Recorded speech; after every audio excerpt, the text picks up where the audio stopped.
오늘 우리에게 주신 하나님 말씀은 요한복음 12장 12절에서 19절까지의 말씀입니다. 제가 봉독하겠습니다.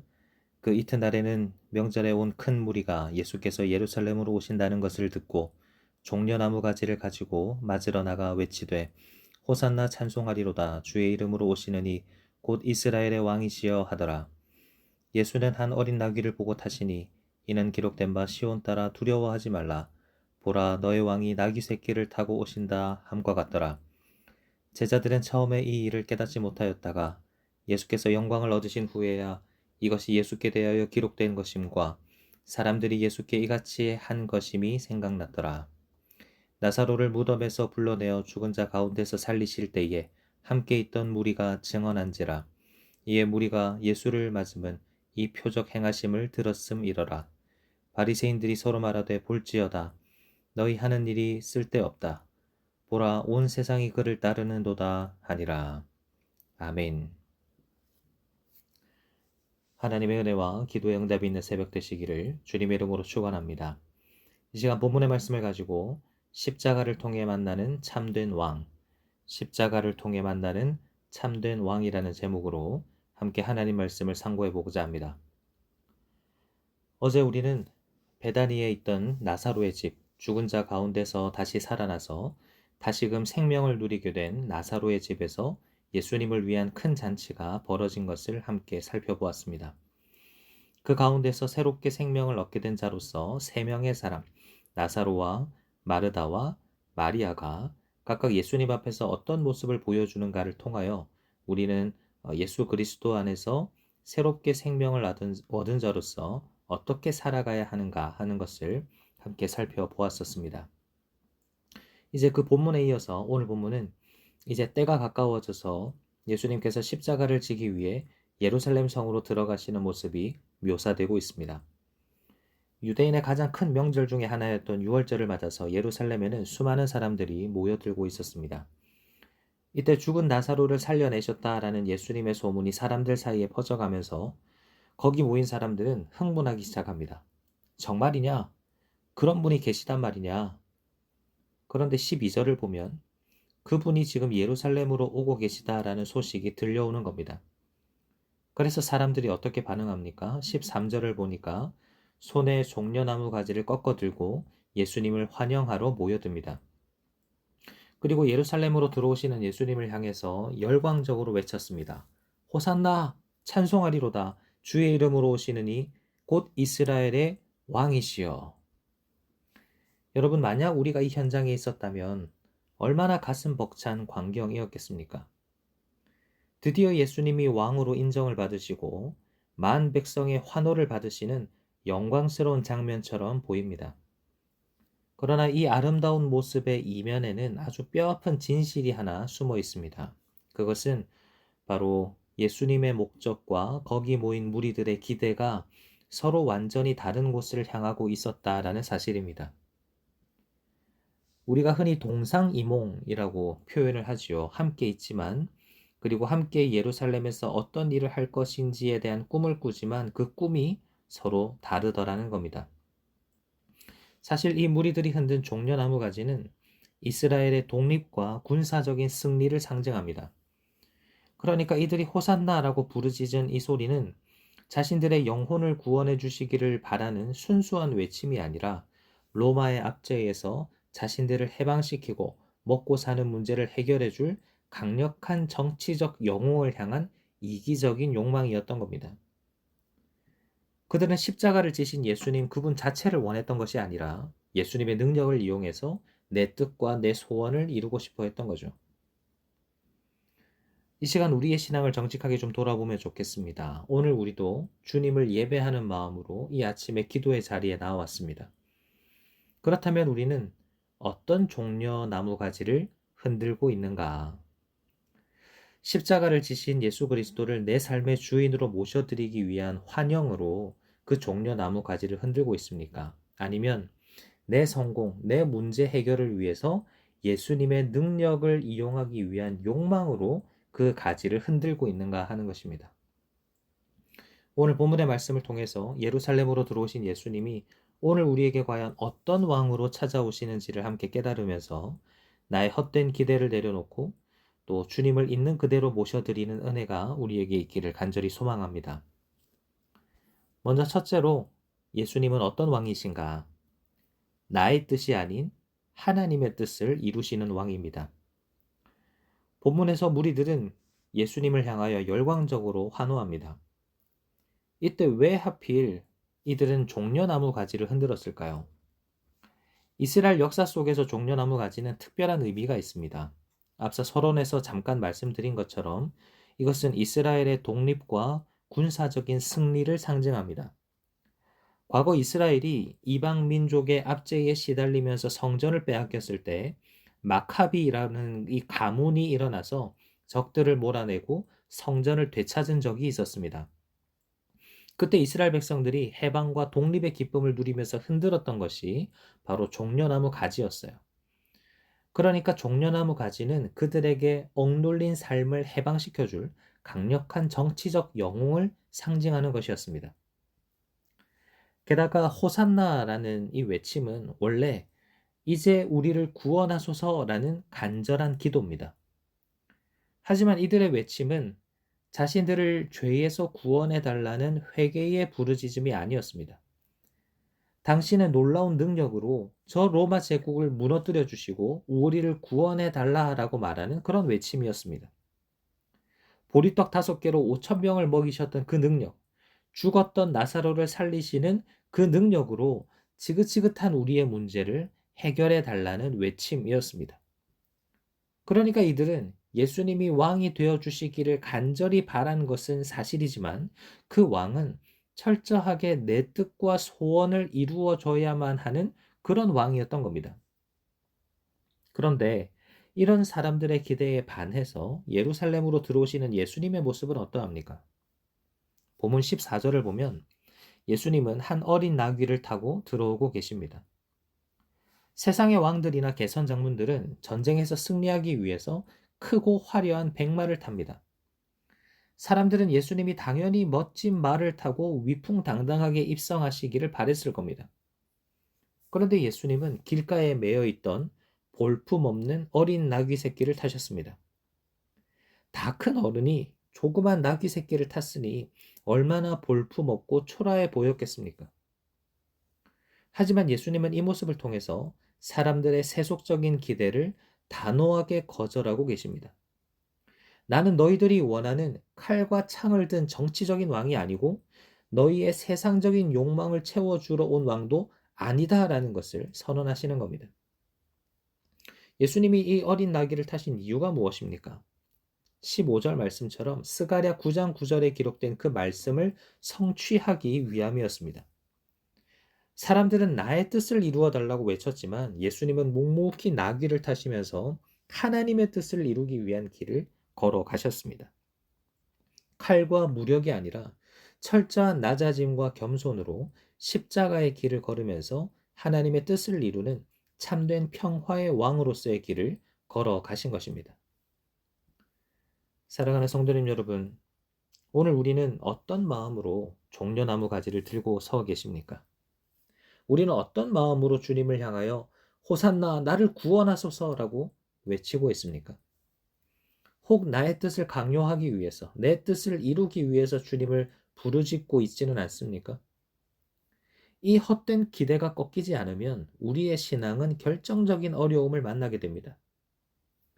우리는 많은 경우 이 내가 경험하는 고난을 어떻게 이해하냐면 내가 원하는 대로 되지 않는 것을 고난이라고 여깁니다. 내 뜻대로 내 생각대로 삶이 사라져야 되는데 그러지 못할 때 뭐라고 말하냐면 나에게 고난이 찾아왔다, 어려움이 찾아왔다라고 말합니다. 여전히 내 뜻이 꺾이지 않은 겁니다. 여전히 내가 내 삶의 주인인 겁니다. 그러다 보니까 주님을 바라볼 때도 어떻게 바라봅니까? 내 뜻을 내가 원하는 때에 이루어 주어야 하는 분 정도로 여기는 겁니다. 만약 그것이 이루어지지 않는다면 어떻게 될까요? 지금 여기에 있는 무리들이 5일 뒤에 어떻게 돌변합니까? 자신들의 뜻과 상관없는 길을 걸어가는 저 예수님을 바라보면서 저 예수를 십자가에 못 박으라고, 내 뜻을 이루어 주지 않는 예수는 필요 없다고, 그런 무서운 모습으로 돌변하는 것을 보게 됩니다. 여러분, 이것이 우리의 모습이 될 수 있습니다.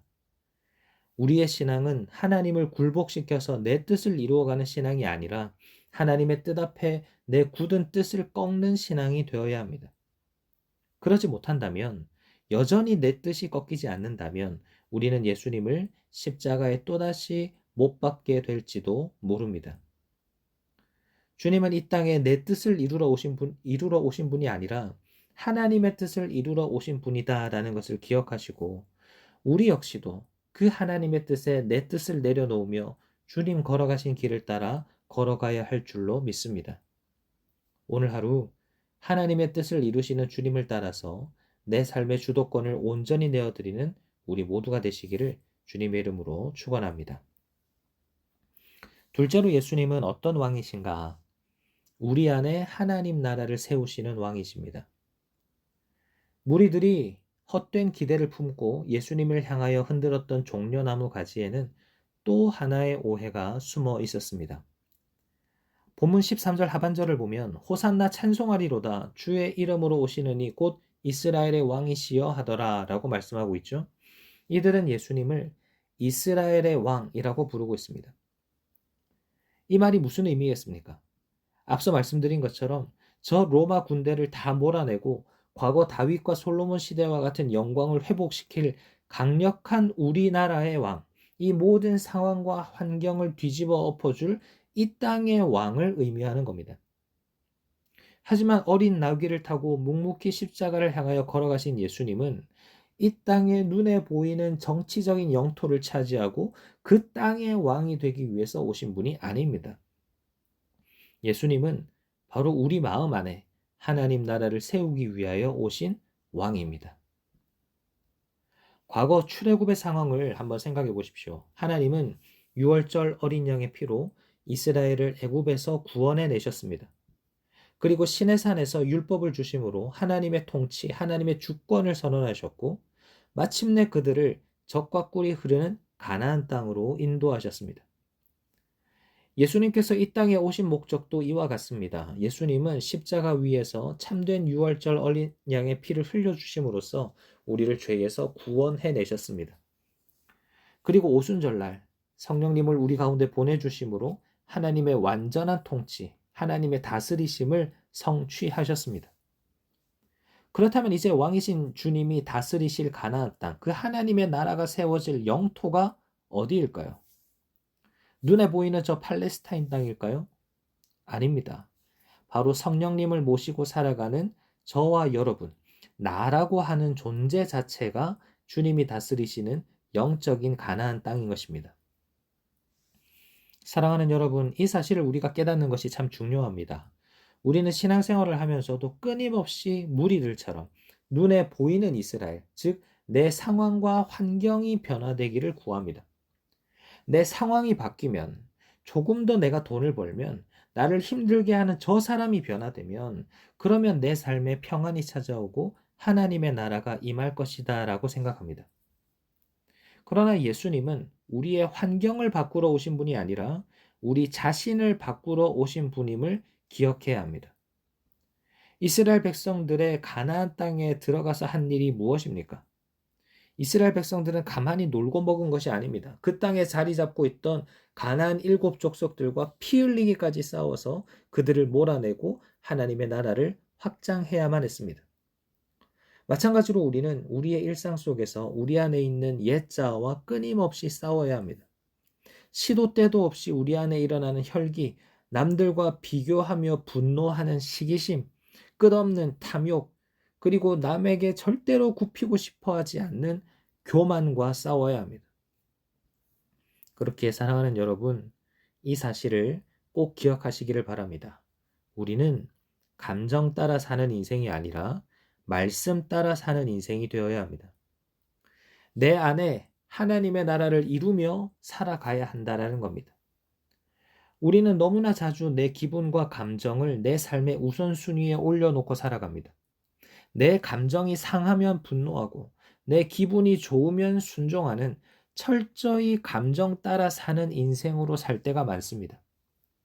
그러다 보니까 내 눈에 보이는 환경의 변화에 따라 자꾸 내 감정도 변하면서 하나님 주시는 평안함 속에서 잠잠하게 살아가는 것이 아니라 세상의 파도와 조류에 휩쓸려서 마구 요동치며 살아가는 겁니다. 하지만 예수님은 이런 우리 가운데 찾아오셔서 우리 안에 하나님 나라를 이루어 가십니다. 하나님의 다스리심을 받게 하시고 하나님의 뜻에 겸손히 엎드리게 하십니다. 예수님이 그러셨거든요. 예루살렘에 입성하실 때 수많은 사람들의 환호와 열렬한 외침 속에서 예수님은 자신의 감정을 따라 그 사람들의 모습에 동조하지 않으셨습니다. 오히려 어린 나귀를 타시면서 겸손히 하나님의 말씀을 이루는 길로 나아가셨습니다. 이것을 위하여 예수님이 오셨고 또한 이러한 일을 우리 안에 이루기 위하여 예수님이 오셨습니다. 오늘 하루도 내 일상의 모든 영역에서 특별히 내 마음 안에서 오직 내 나라가 아니라 하나님 나라가 세워지게 되기를 바랍니다. 내 안에 남아있는 옛 사람의 모습들을 제거하고 하나님의 다스리심에 겸손히 순종하며 말씀 따라 살아가는 우리 모두가 되어지시기를 주님의 이름으로 축원합니다. 말씀을 마무리하겠습니다. 오늘 본문 16절을 보면 제자들조차 처음에는 이 일에 참 의미를 깨닫지 못했다라고 말합니다. 그들 역시 열광하는 무리들과 마찬가지로 눈에 보이는 세상적인 승리와 영광의 그 분위기에 취해 있었고 자신의 감정 따라 살아갔기 때문입니다. 그런데 16절 하반절을 보시면 이렇게 기록하고 있습니다. 예수께서 영광을 얻으신 후에야 이것이 예수께 대하여 기록된 것임과 사람들이 예수께 이같이 한 것임이 생각났더라.